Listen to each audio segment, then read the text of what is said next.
Hello students, सभी का स्वागत है एक बार फिर से चैनल पे। हम लोग ये जो स्टैटिक जी का जो आपका लेक्चर है ना, इसमें हम लोग पढ़ने जा रहे हैं बेसिकली इंडियन रिवर सिस्टम के बारे में। ठीक है, इंडियन रिवर सिस्टम के बारे में।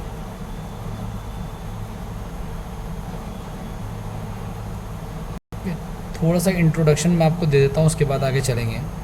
देखो, इंडियन रिवर सिस्टम जो है इसको हम 3 हिस्सों में पढ़ने वाले हैं एक्चुअली।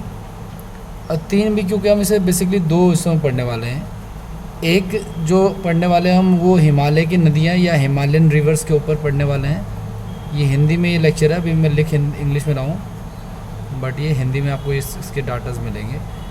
एक तो हिमालयन रिवर्स के बारे में हम लोग पढ़ने वाले हैं, और सेकेंडरी हम लोग पढ़ने वाले गाइस प्रायद्वीपीय नदियाँ यानी कि पेनिनसुलर रिवर्स के बारे में।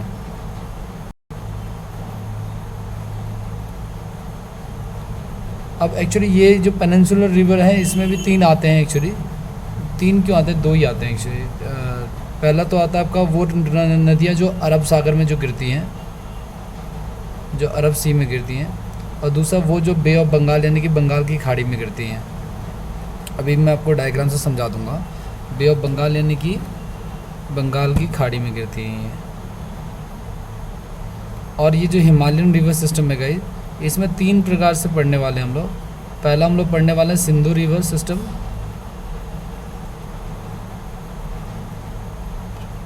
ठीक है। दूसरा हम लोग पढ़ने वाले Ganga river system, Ganga river system. और तीसरा हम लोग पढ़ने वाले हैं Brahmaputra river system, Brahmaputra river system, ठीक है। इन सभी के हम लोग नाम, इनके सहायक नदियों के नाम, कौन सी नदी पूर्व से पश्चिम की ओर बहती है, कौन सी नदी उत्तर से दक्षिण की ओर बहती है, इन सब के बारे में हम लोग इन डिटेल जब इनके बारे में पढ़ना शुरू करेंगे तो सभी नदियाँ इसमें कवर हो जाएंगी, ठीक है। थोड़ा ये लंबा लेक्चर हो सकता है, तो इसको हम लोग 2 या 3 पार्ट्स में इसको करेंगे, ठीक है।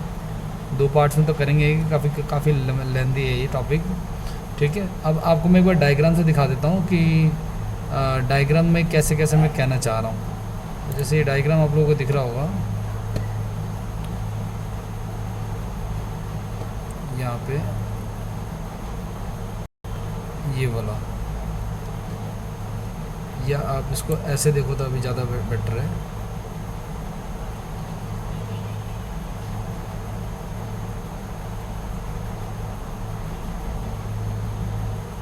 ये वाला, ठीक। अब इसमें जो मैंने आपको कहा कि हम लोग पढ़ने वाले हैं एक तो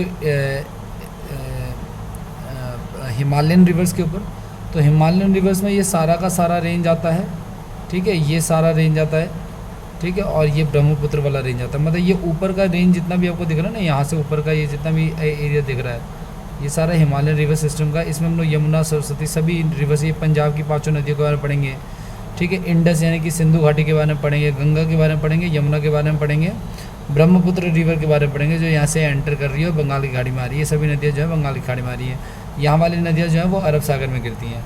फिर इसी में अगर हम बात करेंगे इसकी पेनिनसुलर इंडिया यानी कि जो प्रायद्वीपीय भारत यानी कि जो नीचे वाला हिस्सा है, ठीक है ना। तो पेनिनसुलर इंडिया में हम लोग 2 तरीके से पढ़ने वाले हैं। वो नदियाँ जो बे ऑफ बंगाल में गिरती हैं, या फिर वो नदियाँ जो अरेबियन सी में गिरती है, अरब सागर में गिरती है, ठीक है। तो एक एक करके हम सबको शुरू करते हैं। पहले जो हम लोगों ने ये पढ़ा कि भाई हिमालयन रिवर सिस्टम में यानी कि हिमालय नदी तंत्र में हम लोग 3 रिवर कौन कौन से, एक तो सिंधु, दूसरा गंगा और तीसरा ब्रह्मपुत्र, इसके बारे में पढ़ते हैं तथा इनकी ट्रिब्यूटरी यानी कि इनकी सहायक नदियों के बारे में पढ़ते हैं, ठीक है। नोट्स इसके प्रॉपर तरीके से आप लोग बनाते जाइएगा। ये जितना कुछ हम लोग पढ़ रहे हैं ये सारा का सारा NCERT बेस्ड ही है, ठीक है। तो इसको ठीक से प्रॉपर से नोट्स बनाने की ज़रूरत है इसको, ठीक है। कुछ भी नया छोटा बड़ा पॉइंट जो है हम लोग यहाँ पे लिखेंगे ज़रूर, ठीक है। क्योंकि आपको काफ़ी कुछ मैं डाटा वैसे भी ऐड करवा रहा हूँ जो आपको नॉर्मली बुक्स में वगैरह में नहीं मिलेंगे। चलिए, ये जो रिवर सिस्टम है गाइस, इसको हम लोग कहते हैं भारत का अपवाह तंत्र। अपवाह का मतलब बेसिकली रिवर का फ्लो होता है ना। तो नदियाँ कौन कौन सी बहती हैं ये हमें पता करना है, ठीक है। अब इसको पढ़ते हैं ज़रा। अपवाह का अभिप्राय जल धाराओं तथा नदियों द्वारा जल की धरातलीय प्रवाह है। किसी भी नदी तंत्र द्वारा उसके सहायक नदियों के साथ अपवाहित क्षेत्र को अपवाहद्रोणी या बेसिन कहा जाता है। तो बेसिन किसे कहते हैं? किसी भी रिवर की जो ट्रिब्यूटरी होती है, यानी कि जो सहायक नदी होती है ना, वो जो आकर के मिलती हैं, उसी को बेसिन कहा जाता है। तो गंगा रिवर बेसिन अगर मैं कहूँ, या ब्रह्मपुत्र रिवर बेसिन कहूँ, इसका तो ये होगा कि ब्रह्मपुत्र की जो ट्रिब्यूटरीज हैं वो सारी की सारी। ठीक है, आगे की अगर मैं बात करूँगा, एक अपवाह द्रोणी को दूसरे अपवाह द्रोणी से अलग करने वाली सीमा को जल विभाजक कहते हैं। वो तो चलो छोड़ दो, आपको कोई इशू नहीं है। भारत के अपवाह तंत्र में कुल अपवाह क्षेत्र का 77% बंगाल की खाड़ी में और 23% जो है वो अरब सागर में गिरता है। यानी जितने भी नदियाँ अपना पानी देती हैं, उसमें 77% का इस बंगाल की खाड़ी में मैंने अभी आपको दिखाया था, और 23% जो है वो अरब सागर में इसका पानी जो है वो गिरता है। ठीक है, टोटल मिला के आपका 100% हो जाता है। भारत में तकरीबन गए छोटी बड़ी मिला करके टोटल 4000 यानी कि 4000 रिवर्स हैं। ठीक है, जो 2 वर्गों में विभाजित की गई हैं। पहली रिवर को हम लोग हिमालय कहते हैं, हिमालय अपवाह तंत्र कहते हैं, और इसको 2 भागों में बांटा गया है। कौन कौन से? तो सिंधु नदी तंत्र, गंगा, 3 भागों में बांटा गया एक्चुअली, सॉरी, सिंधु, गंगा और ब्रह्मपुत्र, जैसा कि मैंने अभी आपको स्टार्टिंग में ही बताया था। ठीक है, और प्रायद्वीपीय भारत में 2 हिस्सों में बांटा गया, एक तो अरब सागर के हिसाब से जो अरब सागर में गिरती हैं, और दूसरा बंगाल की खाड़ी में जो गिरती हैं। तो इन दोनों के आधार पर इनको 2 कैटेगरी में बांटा गया है, और इसको रिवर्स के बेसिस पे 3 कैटेगरी में बांटा गया। मतलब 3 मेजर रिवर यही है, सिंधु, गंगा और ब्रह्मपुत्र। बाकी छोटी बड़ी नदियाँ जो हैं वो इनसे आकर के मिल जाती है। तो पहले हम लोग हिमालय के बारे में पढ़ते हैं कि हिमालय अपवाह तंत्र क्या है, और इससे रिलेटेड क्या क्या पॉइंट जो है पेपर में आए हुए हैं। हम इसका क्विज़ भी करेंगे आफ्टर दिस सेशन। तो अगर 3 सेशन होता है तो तीसरा सेशन जो है वो क्विज़ का हो जाएगा, क्वेश्चन जो प्रीवियस ईयर में आए हुए हैं। ठीक है, आगे की बात करते हैं। हिमालय की उत्पत्ति से पहले जो है ना, तिब्बत के मानसरोवर झील के पास से निकलने वाली सिंधु, सतलज और ब्रह्मपुत्र नदी टेथिस सागर नामक भूसन्निधि से गिरती हैं, तथा प्रायद्वीपीय पठार की नदियां जैसे चंबल, बेतवा, केन, सोन आदि भी उत्तर की ओर प्रवाहित होते हुए टेथिस सागर भूसन्निधि में गिरती हैं। ठीक है, ये क्या कह रहा है? प्रायद्वीपीय भारत की कुछ नदियां जैसे चंबल हो गया, बेतवा हो गया, केन हो गया, ये सारी नदियां भी मैं आपको दिखाऊंगा। ठीक है, ये भी उत्तर की ओर प्रवाहित होते हुए टेथिस भूसन्निधि में गिरती हैं। टेथिस के मलबे पर भारतीय प्लेट का दबाव बृहद हिमालय की उत्पत्ति से कारण हुआ है। ठीक है, आगे इसको पढ़ते हैं, इसमें कुछ खास नहीं है। ठीक है, काम की बात करते हैं हम थोड़ा सा।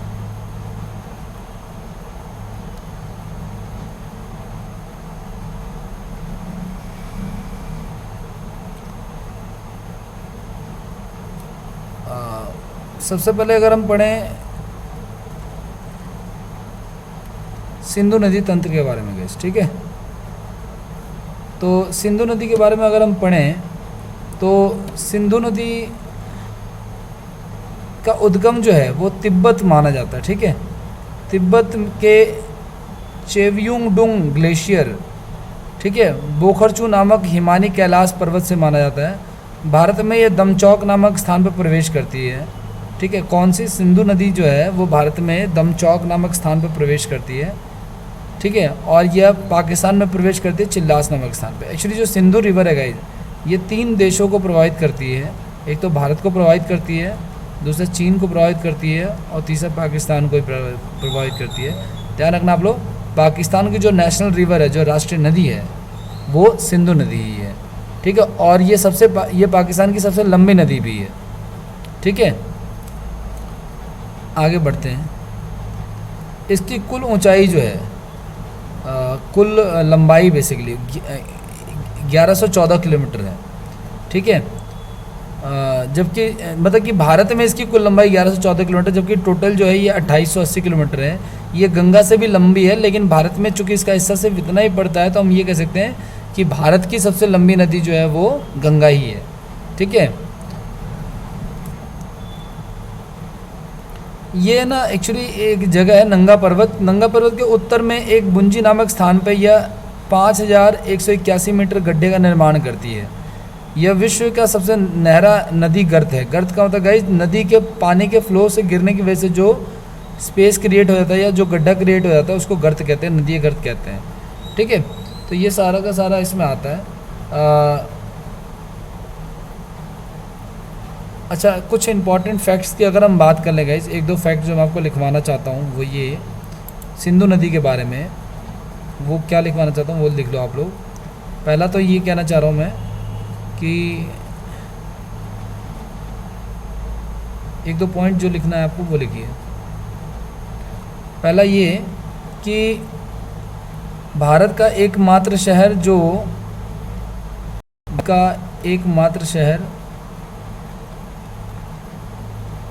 जो सिंधु नदी के किनारे बसा हुआ है,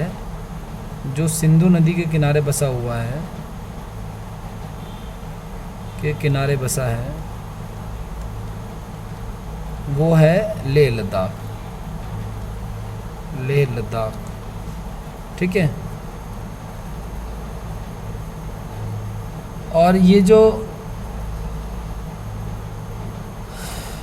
रिवर है, ये मैंने आपको बताया था कि पाकिस्तान की तो सबसे लंबी नदी है, ठीक है।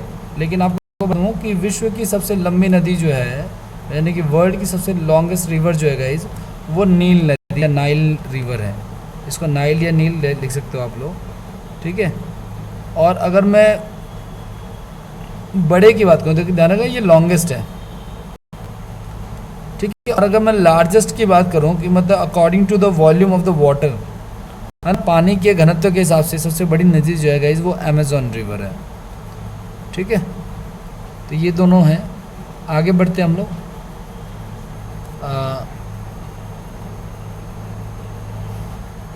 एक चीज़ और भी है गाइज, सिंधु नदी के किनारे जो है वो हड़प्पा सिविलाइजेशन जो है वो पनपी थी, है ना। आप लोगों ने हिस्ट्री में पढ़ा होगा, अगर नहीं पढ़ा तो आप लोग हिस्ट्री का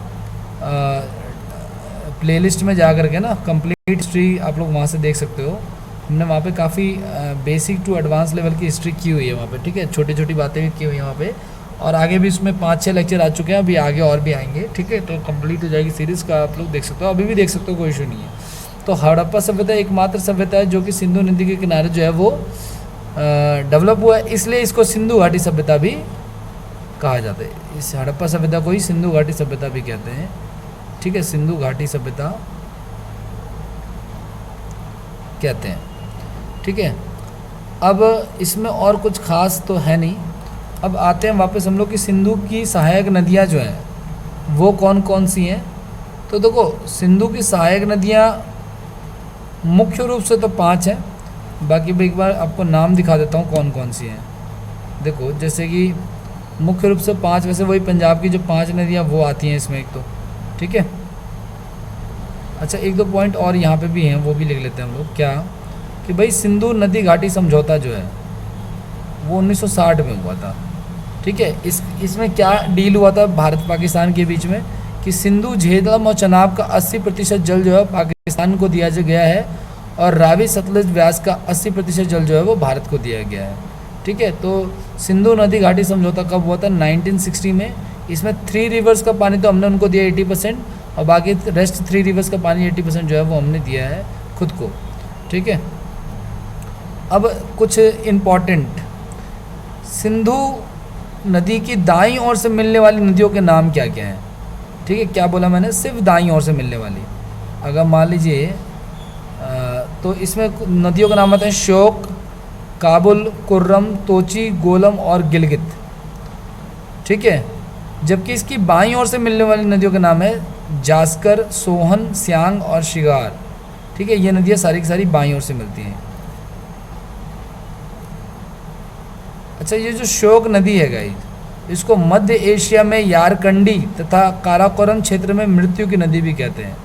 काराकोरम दर्रा जो है ना, ठीक है। तो काराकोरम क्षेत्र में इसको मृत्यु की नदी, क्योंकि काफ़ी ज़्यादा खतरनाक है, इसका फ्लो काफ़ी ज़्यादा खतरनाक है, इसकी वजह से इसका कोई मतलब कि इसका कोई रास्ता फिक्स नहीं है शायद, इसकी वजह से इसको मृत्यु की नदी या श्योक नदी भी कहते हैं, ठीक है। अच्छा, भारत की तरफ से जो मिलने वाली नदियाँ हैं, ठीक है, वो कौन कौन सी हैं उस पर बात करते हैं हम लोग। तो भारत की तरफ से मिलने वाली जो नदियाँ गई उसमें झेलम है सबसे पहले। अब के रिगार्डिंग क्या क्या क्वेश्चन बनता है वो एक बार देख लेते हैं हम लोग, ठीक है। तो जम्मू कश्मीर के पीर पंजाल पर्वत से निकलती है झेलम, ठीक है। और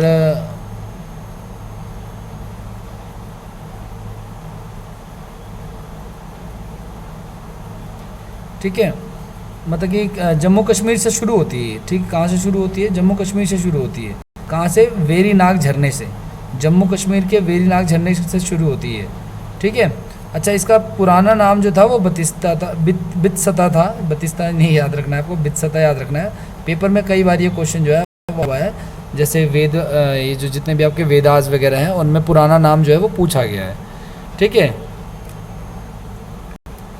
अच्छा, जो झेलम रिवर है वो पाकिस्तान में झुंग नामक स्थान पर ना चिनाब से मिल जाती है, ठीक है।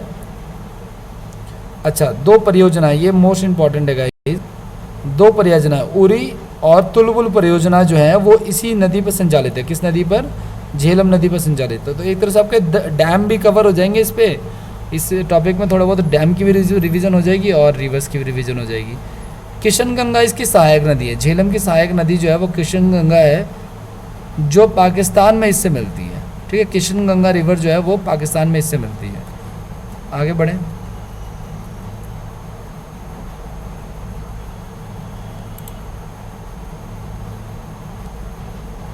नेक्स्ट है हमारा गाइज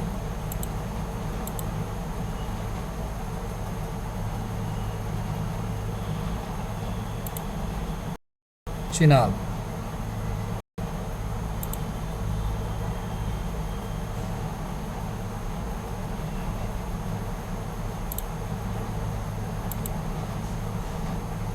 ठीक है, तो चिनाब रिवर में क्या कह रहा है ये कह रहा है बाड़ा लाचला दर्रा कि दोनों तरफ बहने वाली चंद्रा व भागा नामक दो जराओं से नदी के रूप में बनती हैं, ठीक है। ये एक्चुअली दर्रे का नाम है, ठीक है, ये आप लोग दर्रों में पढ़ोगे ज्योग्राफी में, ठीक है। और इन दो दर्रों से दो नदियाँ निकलती हैं, एक का नाम तो चंद्रा है और दूसरा का नाम भागा है, और ये दोनों नदियाँ जब मिलती हैं तो चिनाब रिवर का फॉर्मेशन होता है, ठीक है। हिमाचल के तंडी नामक स्थान पे ना इनका वो होता है, फॉर्मेशन होता है। हिमाचल के तंडी नामक स्थान पे जो है इनका फॉर्मेशन होता है, ठीक है। आगे बढ़े, और क्या कह रहा है इसमें, और प्राचीन काल में इसे अशीकनी नाम से भी जानते थे। इसका ओल्ड नाम जो है, चिनाब का जो पुराना नाम है वो अशीकनी है। और इस नदी पर सलाल, बगलीहार, ठीक है, सलाल परियोजना, बगलीहार परियोजना और कौन कौन सी परियोजना है वो आपको दिखाता हूँ मैं।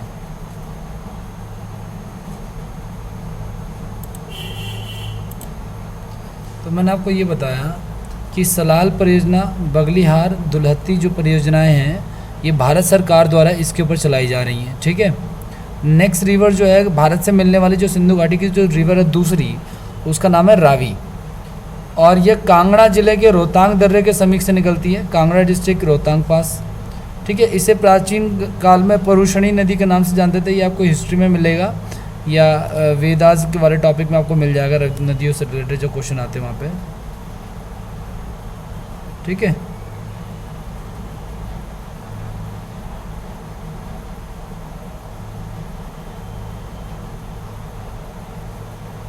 नेक्स्ट क्वेश्चन क्या कह रहे हैं, दसराज युद्ध जो है, दसराज युद्ध जो है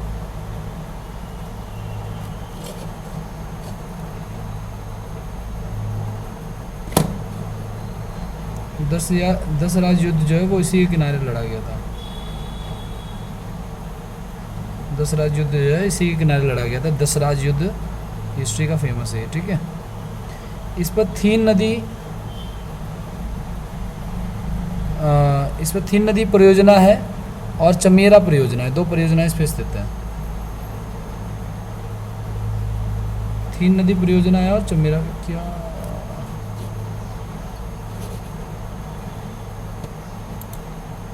तो आप लोग ये इस पे ना, ये जो रावी नदी है इस पे दो परियोजनाएं हैं बेसिकली, एक तो थीन नदी परियोजना है, दूसरी चमेरा परियोजना संचालित है, ठीक है। अच्छा, रावी नदी के किनारे जो है हड़प्पा सभ्यता का स्थल जो है इसके किनारे है, हड़प्पा नामक जो सभ्यता स्थल है वो इसके किनारे है। पंजाब की बहने वाली सबसे छोटी नदी जो है वो सिंधु की सहायक नदी है। ये पंजाब में बहने वाली सबसे छोटी सिंधु की सहायक नदी है। मतलब सिंधु की सबसे छोटी सहायक नदी जो है वो रावी नदी है। ठीक है, तो ये सारे पॉइंट हैं। नेक्स्ट है गाइस हमारा सतलज।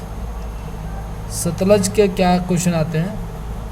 ये तिब्बत के मानसरोवर से निकलती है एक तो, ठीक है, और जैसे यहाँ पे लिखा हुआ है मानसरोवर झील से निकल रही है यहाँ पे।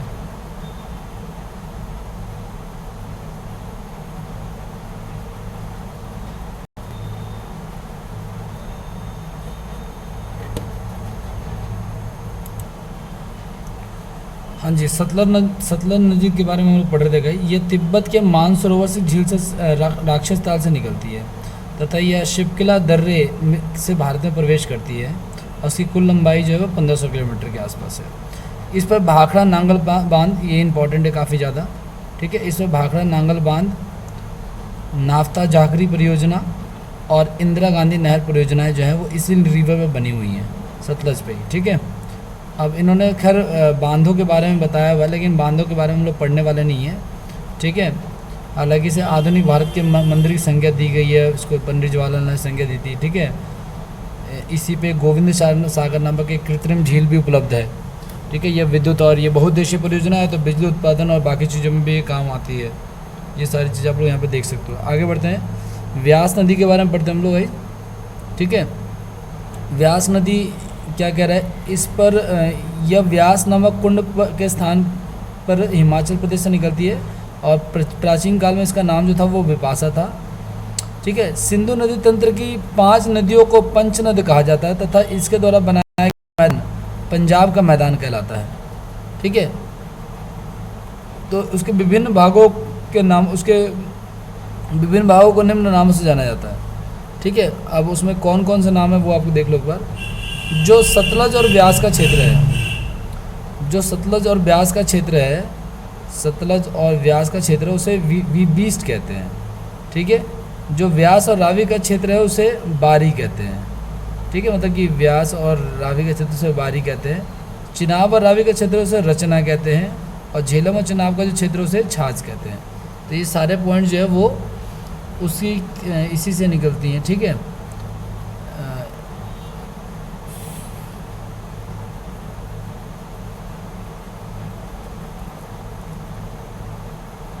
इसके अलावा गाइज 1-2 पॉइंट और भी आप लोगों को लिखने चाहिए। क्या, पहला पॉइंट आप लोग लिख सकते हो यहाँ पे कि लद्दाख में जब सिंधु रिवर प्रवेश करती है ना लद्दाख के अंदर, तो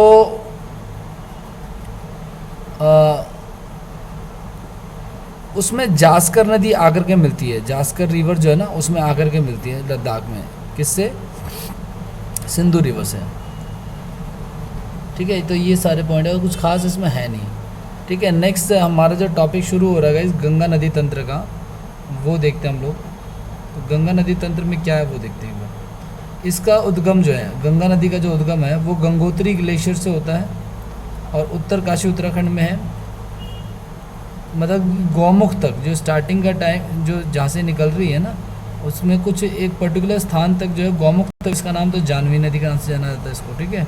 और गौमुख के बाद से लेकर के, ठीक है, गौमुख के बाद से लेकर कुछ पर्टिकुलर स्थान तक जो है वो अभी दिखाता हूँ आपको, भागीरथी के नाम से जाना जाता है।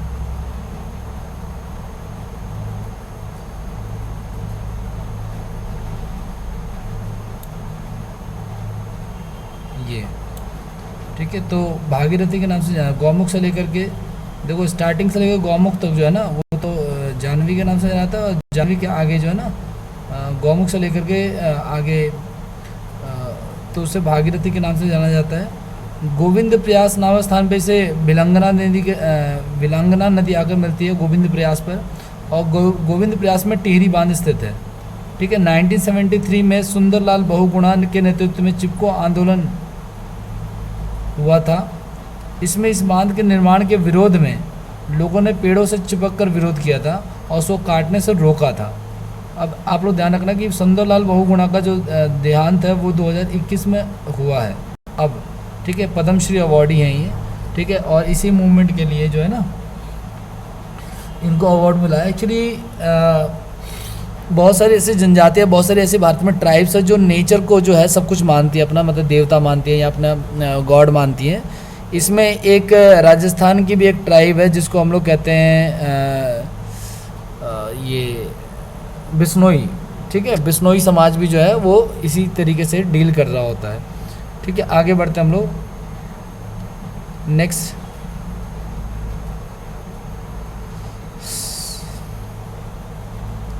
एक ग्लेशियर है गाइस, संतोपंत ग्लेशियर से एक धारा विष्णु गंगा और मिलान ग्लेशियर की धारा एक धौली गंगा में विष्णु प्रयाग नामक स्थान में मिलती है और मिलकर अलकनंदा के नाम से प्रसिद्ध होती है। ये आगे चल के जो है ना अलकनंदा में आकर के अलकनंदा के नाम से जो फेमस होता है उसका रीज़न क्या है, उसमें दो ग्लेशियर एक्चुअली, संतोपंत ग्लेशियर से एक धारा जो है विष्णु गंगा में आकर मिलती है और ये धारा धौली गंगा यानी कि विष्णु प्रयाग नामक स्थान पर आकर अलकनंदा के नाम से फेमस होती है। ठीक है, आगे बढ़ते हैं। अलकनंदा में कर्णप्रयाग नामक स्थान पर पिंडार नदी से मिलती है, गंगा रिवर की बात हो रही है यहाँ पे। अलकनंदा में कर्णप्रयाग नामक स्थान पर पिंडार नदी से मिलती है, वह रुद्रप्रयाग नामक स्थान पर यह मंदाकिनी नदी से मिलती है।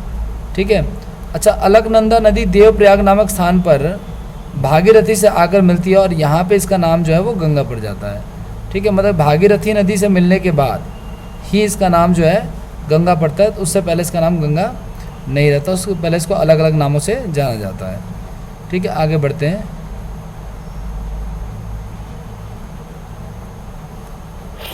नेक्स्ट देखो आप लोग, तो हम ये कह सकते हैं इसके गंगा का जो उद्गम है वो देवप्रयाग को माना जाता है। ठीक है, देवप्रयाग को भी गंगा का उद्गम माना जाता है। अच्छा, हम लोग जो क्विज करेंगे गाइस उसमें एक क्वेश्चन उसमें आया हुआ है भाई, जो डॉल्फिन्स हैं वो किस रिवर में पाई जाती हैं। तो जो गंगा डॉल्फिन है गाइस, है ना, वो अभी मैं आपको बताने वाले से पढ़ने वाले को क्या करें, इसके प्रवाह क्षेत्र में यानी जो गंगा का प्रवाह क्षेत्र है उसमें कौन कौन से इलाके आते हैं, उसमें ऋषिकेश, हरिद्वार, बिजनौर, कन्नौज, प्रयागराज, वाराणसी, बक्सर, पटना, भागलपुर, झारखंड, पश्चिम बंगाल आते हैं। ठीक है, और भागलपुर में स्थित विक्रमशिला अभयारण्य है जो गंगा डॉल्फिन के लिए फेमस है। ठीक है, जो भारत का राष्ट्रीय जलीय जीव है, कब से है, 5 अक्टूबर 2009 से। ठीक है, नेक्स्ट लिखो आप लोग, ये नेक्स्ट पॉइंट लिखो आप लोग। जो ये राष्ट्रीय जलीय जीव है गाइस, ये हमेशा साफ पानी में रहता है, इसको रहने के लिए साफ पानी की आवश्यकता होती है। ठीक है, नेक्स्ट हम करते हैं गंगा की सहायक नदियाँ कौन कौन सी हैं। भाई गंगा बाईं ओर से मिलने वाली सहायक नदियाँ ये सारी हैं और दाईं ओर से मिलने वाली सहायक नदियाँ भी हम करेंगे। तो गंगा से बाईं ओर से मिलने वाली सहायक नदियों के जो नाम हैं, ठीक है, गंगा से जो बाईं ओर से मिलने वाली सहायक नदियों का नाम है उसको देखते हैं हम लोग एक बार। हाँ जी, तो रामगंगा नदी जो है यह नैनीताल से निकलती है, नैनीताल हिमाचल से निकलती है और कन्नौज के उत्तर प्रदेश में मिलती है। ठीक है, जो बाएं तरफ से मिलने वाली नदियाँ हैं उनकी बात हो रही है। गोमती नदी जो है वो बनारस से निकलती है, गंगा में मिल जाती है बनारस में। ठीक है, और इसके किनारे जो है लखनऊ शहर स्थित है, मतलब लखनऊ शहर जो है वो बेसिकली गोमती नदी के किनारे स्थित है, ये कहने की बात है। घाघरा नदी की बात कर रहे हैं, घाघरा या घग्गर कह लो, ये बिहार के बक्सर नामक स्थान पर गंगा से मिलती है और ये नेपाल के करनाली, नेपाल में से करनाली कहा जाता है इस नदी को। ठीक है, यह शारदा और सरयू उपनाम से भी जानी जाती है ये नदी जो है। ठीक है, इसके दो उपनाम भी हैं, शारदा और सरयू। ठीक है, नेक्स्ट की बात करते हैं।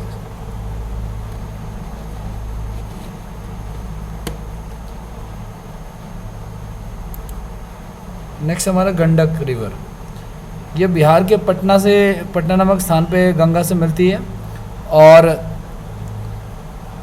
इसके किनारे सोनपुर पशु मेला जो लगता है, जो कि एशिया का सबसे लार्जेस्ट जो है वो पशु मेला है। ठीक है, आगे बढ़ते हैं गाइस। कोसी रिवर, ये कटिहार में मिलती है। ठीक है, और इसे अरुणा नदी के नाम से भी जाना जाता है। ठीक है, इसे बिहार का शोक भी कहते हैं। ठीक है, सबसे इम्पॉर्टेंट है गाइस, सबसे इम्पॉर्टेंट है ये, बिहार का शोक जो है वो कोसी रिवर को कहा जाता है। ठीक है, आगे बढ़ते हैं। क्यों कहते हैं बिहार का शोक, क्योंकि अपना रास्ता जो है बहुत ज़्यादा बदलती है, तो रास्ता बदलने के कारण जो है ये बिहार में बाढ़ और आपदा लेकर के आती है, इसी कारण से इसे बिहार का शोक कहते हैं। अगला है हमारा महानंदा नदी। ठीक है, यह बाईं ओर से गंगा में मिलने वाली अंतिम नदी है। यह बाईं ओर से गंगा में मिलने वाली अंतिम नदी है तथा यह सिक्किम से निकलती है। इसके बाद हुगली और भागीरथी नामक दो धाराओं में विभाजित हो जाती है। इसके बाद वो हुगली और भागीरथी नामक दो महानदी जो है, गंगा जो है लास्ट रिवर जो है मिलती है। उसके बाद ये हुगली और भागीरथी दो रिवर्स में डिवाइड हो जाती है और यहीं पे फरक्का डैम जो है, फरक्का परियोजना जो है यहीं पे है। ठीक है, कहाँ पे ये हुगली नदी, हुगली के किनारे जो है कलकत्ता शहर स्थित है और भागीरथी जो रिवर है वो आगे बांग्लादेश में चली जाती है और यहाँ पर पद्मा के नाम से जानी जाती है। यानी बेसिकली गंगा को जो है बांग्लादेश में पद्मा के नाम से जाना जाता है। ठीक है, और गोलुंडो के निकट जमुना नदी यानी कि ब्रह्मपुत्र का ही नाम जो है वहाँ पे जमुना नाम है। ये यमुना नाम नहीं है गाइस, ध्यान रखना, ये जमुना नाम है ज से। ठीक है, पद्मा मिल जाती है, मतलब कि जमुना और गंगा जो है मिलती हैं, जिसको मतलब बेसिकली गंगा रिवर और ब्रह्मपुत्र रिवर जहाँ पे मिलती हैं, ठीक है, उस जगह का नाम गोलुंडो है और जिस जहाँ पे मिलती हैं उस समय ब्रह्मा मिलने से पहले गंगा का नाम पद्मा होता है और ब्रह्मपुत्र का नाम जमुना होता है। ठीक है, अच्छा आगे चल के ये दोनों रिवर जो है वो मेघना के नाम से जो है जाने जाती हैं। ठीक है, इसमें और कुछ खास नहीं है। इसके अलावा सबसे इम्पोर्टेंट पॉइंट यहाँ पे कि जहाँ पे मिलते हैं ना गई, जहाँ पे मैनग्रोव यानी कि अनूप वनस्पतियाँ पाई जाती हैं, जिसका मुख्य वृक्ष जो है वो सुंदरी पेड़ है। ठीक है, सुंदरी पेड़ पाई जाने की वजह से इस स्थान को सुंदरवन डेल्टा कहते हैं। ठीक है, और सुंदरवन डेल्टा को ही जो है पृथ्वी का गुर्दा या किडनी भी कहा जाता है। ठीक है, क्योंकि काफ़ी ज़्यादा एयर को लेकर के ना काफ़ी ज़्यादा यहाँ पे प्रोडक्शन होती है, CO2 O2 का प्रोडक्शन काफ़ी ज़्यादा होता है, पेड़ों की मात्रा बहुत ज़्यादा है इस कारण से। ठीक है, तो मैनग्रोव भी कहते हैं इसको और सुंदरवन डेल्टा भी कहते हैं। अच्छा, गंगा से जो दाईं ओर से मिलने वाली नदियाँ हैं उनमें पहली रिवर जो आ रही है वो यमुना नदी आ रही है। ये गंगा की सबसे लंबी सहायक नदी है। तो मैं आपसे पूछूं कि गंगा, ये इसका क्वेश्चन हमारे क्विज में भी ध्यान रखना आप लोग, गंगा की सबसे लंबी सहायक नदी जो है वो यमुना है। ठीक है, कहाँ से निकलती है? ये बंदरपूंछ उत्तरकाशी यमुनोत्री से निकलती है। ठीक है, और प्रयागराज में मिलती है ये। ठीक है, अच्छा, चंबल, सिंध, बेतवा, केन, यमुना, ठीक है ना, ये सारी की सारी जो है वो इसकी सहायक नदियाँ हैं। ठीक है, तो आगे, अच्छा, यमुना के किनारे कौन कौन से शहर मौजूद हैं भाई? तो कुरुक्षेत्र के किनारे, कुरुक्षेत्र जो है वो यमुना के किनारे स्थित है। दिल्ली शहर भी जो है यमुना के किनारे स्थित है, जिसे नाला भी कहते हैं यहाँ पे। मथुरा जो है वो यमुना के किनारे स्थित है और आगरा भी जो है वो यमुना के किनारे स्थित है। इसके अलावा इटावा शहर भी यमुना के किनारे स्थित है। आगे बढ़ते हैं, सोन नदी की बात करते हैं। माता टीला परियोजना, ठीक है ना, इसी नदी पर स्थित है। ठीक है, और इस परियोजना से 3 राज्य, ठीक है, यूपी, बिहार और MP, तीनों को फ़ायदा, संयुक्त रूप से फ़ायदा होता है इसका, कंबाइंड रूप से तीनों को फ़ायदा होता है। आगे बढ़ते हैं, इस दामोदर घाटी, बंगाल का शोक कहते हैं इसे। इस भारत की कोयला नदी भी कहा जाता है। क्यों कहा जाता है? क्योंकि कोयला नदी इसलिए कहते हैं क्योंकि इसमें कोयले के अंश पाए जाते हैं बेसिकली। ठीक है, अच्छा, आगे की बात करते हैं। दामोदर घाटी को बंगाल का शोक तो कहते ही हैं। दामोदर नदी घाटी परियोजना, ठीक है, 1948 में बनाया गया था इसको। ठीक है, वो इसी के ऊपर स्थित है। अच्छा, ये जो बनाया गया था गाइज, ये अमेरिका में एक नदी थी, टेंसी नदी पे जो मॉडल तैयार था, जो डैम तैयार था, उसी के आधार पे हमने इसको बनाया है। तो हम ये कह सकते हैं कि भारत में कैसी कौन सी परियोजना है जो अमेरिका की टेंसी नदी के आधार पर बनाया गया है? तो दामोदर घाटी परियोजना। ये एग्ज़ाम में, SSC CGL के एग्ज़ाम में ये एक बार पूछा जा चुका है। ठीक है, आगे की बात करते हैं गाइज, इसमें से ना एडन नहर निकाली गई है। ठीक है, एडन नहर जो है वो दामोदर रिवर से ही निकाली गई है।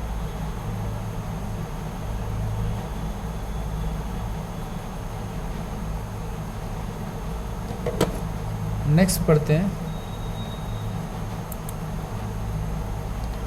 नेक्स्ट हमारा हुगली रिवर। इसके किनारे पर कोलकाता शहर वो हल्दिया बंदरगाह है। ठीक है, यह नदी लो अयस्क क्षेत्रों को जल आपूर्ति कराती है। लो अयस्क क्षेत्र यानी कि जितने भी वहाँ पे ऐसे ऐसे प्लांट्स हैं जो आयरन एंड स्टील प्लांट्स हैं, उनको वाटर सप्लाई करती है। ये गंगा की वितरिका है, ठीक है, सपोर्टिव रिवर है जो फरक्का योजना से गंगा को अलग करती है, मतलब वितरित करती है बेसिकली, ठीक है।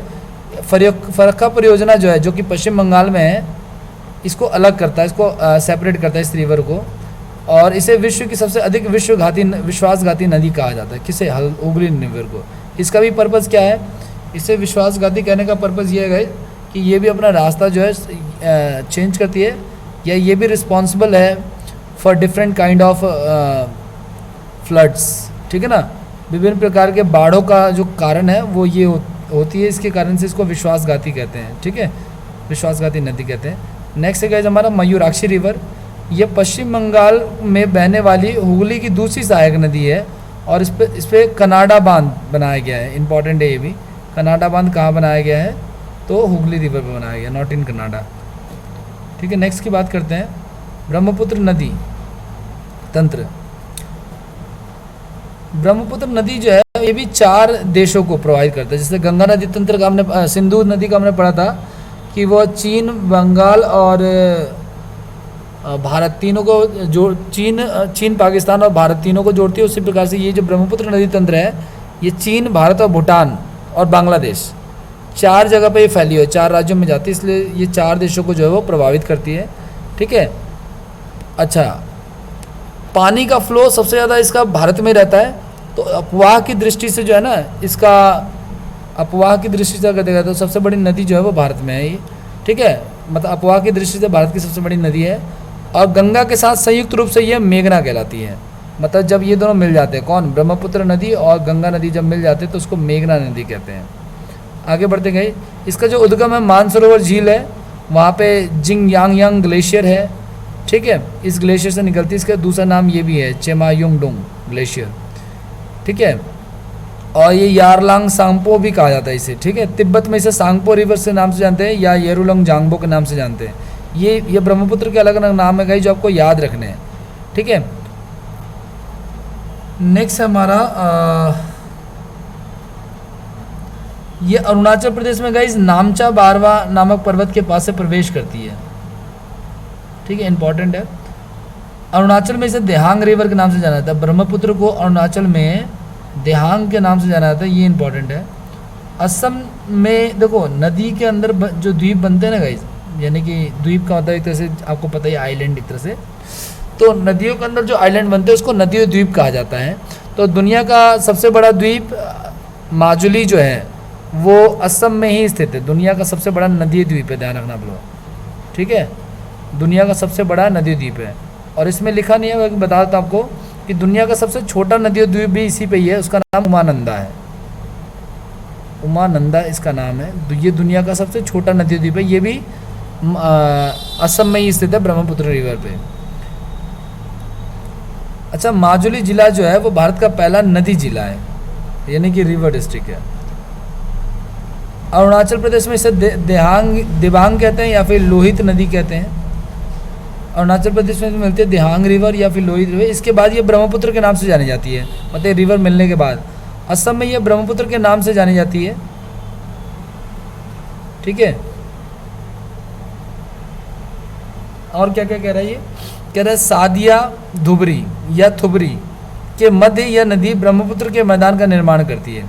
सादिया से धुबरी या थुबरी के मध्य राष्ट्रीय जलमार्ग 2 स्थित है। राष्ट्रीय जलमार्ग क्या होता है गाइस?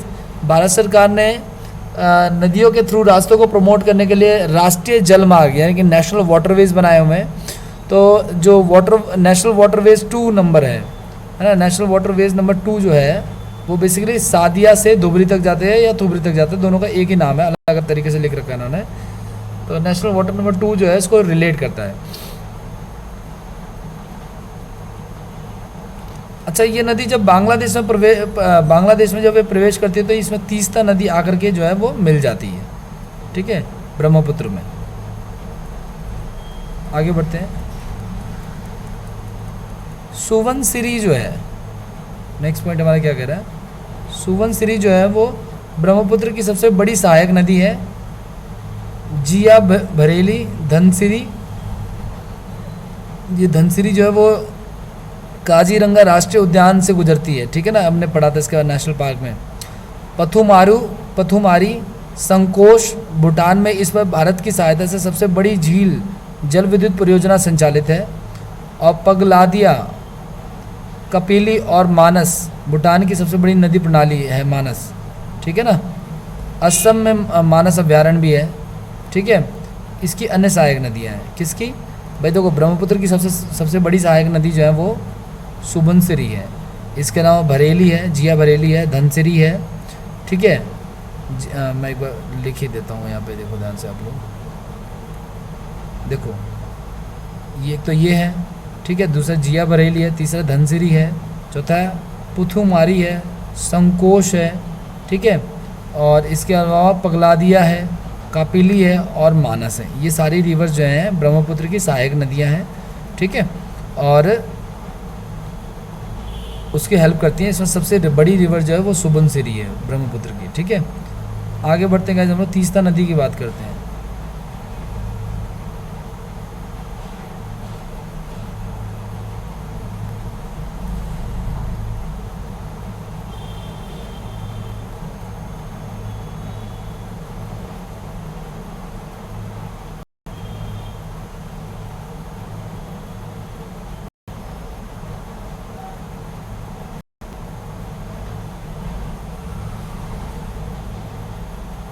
अब आगे बढ़ते हैं, तीस्ता नदी की बात करते हैं हम लोग। इसका उद्गम सिक्किम के चुलामू झील में होता है।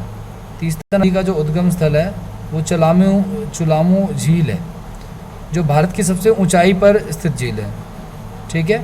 और इसकी सहायक नदी जो है वो रंगीत है, किसकी, तीस्ता की सहायक नदी। ये बात कर रहे हैं हम लोग ब्रह्मपुत्र रिवर सिस्टम की, ठीक है। आगे बढ़ते हैं थोड़ा सा,